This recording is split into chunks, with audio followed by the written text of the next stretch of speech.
Have you ever tried carrying 14 bags of groceries from the car in a single trip? Your fingers are literally turning purple. Your keys are trapped in your pocket. You are actually losing circulation in both arms. And then someone offers to help you and you hiss at them like a feral cat. That's exactly the energy that we're dealing with today.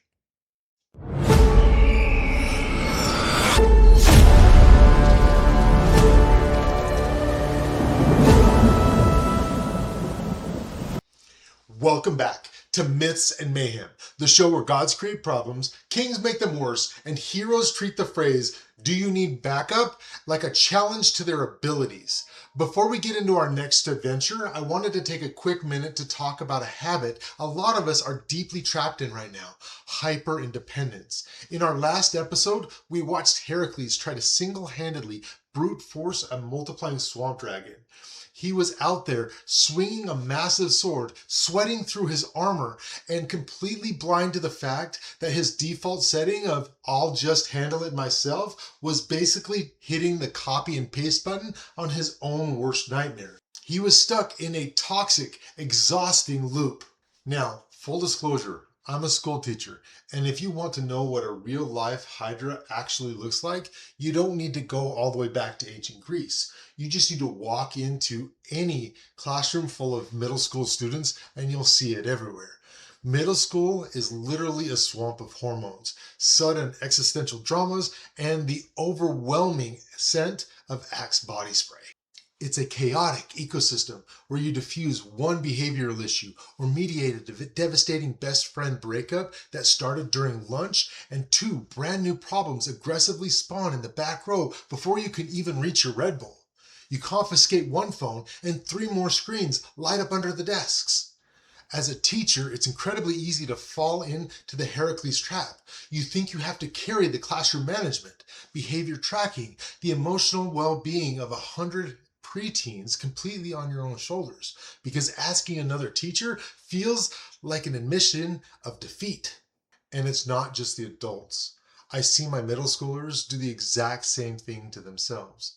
The rumor mill in middle school hallways multiplies faster than a Hydra ever could. One piece of gossip gets cut down in the hallway, walkway, or at lunch, and four more sprout out by the next period. The second I hand out a complex group project, I immediately see someone go into hyper-independent lockdown. I'm going to do this entire assignment myself because otherwise we're all going to fail. But hyper-independence isn't real strength. Whether you're 12 years old or 35, usually it's anxiety disguised as work ethic. It's the internal fear that if you admit that you can't carry the weight alone, you've somehow failed the mission. But look at how the myth actually gets solved. Victory didn't happen because Heracles found a bigger sword or hit the monster harder. It happened because his nephew Aeolus looked at the swamp and realized this guy was losing a very basic math problem. Aeolus didn't wait for a formal invitation. He didn't ask for permission. He just grabbed the burning stick from the campfire and stepped into the mud and joined the co-op speedrun. He sealed the wounds that Heracles couldn't fix himself. And if you're currently drowning in a multi-headed crisis right now, whether you're a student trying to survive the social minefield of the hallway, a teacher trying to navigate a wild classroom, or just someone overwhelmed in life, I want you to take a second and stop swinging.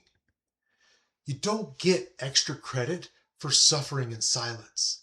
There's no gold star for burning yourself out. Putting your ego down and letting someone else carry the torch for a minute isn't a forfeit. It's the only way to break the loop. And if you see your colleague, a classmate, or a friend who is currently trapped in their own personal swamp, remember the torch protocol. They don't always need you to fight the monster for them. They don't need a massive lecture or a perfect solution. They just need you to show up with a little bit of light. Stand next to him in the mud and say, "I'm here. Let's tag team this." Until our next adventure, stay curious, stay legendary, and remember, real strength isn't about managing the chaos alone. It's about having the humility to let people hold the torch when you run out of arms to swing with. See you next time. And if you're enjoying Myths and Mayhem, hit that like and subscribe button so you don't miss any future episodes.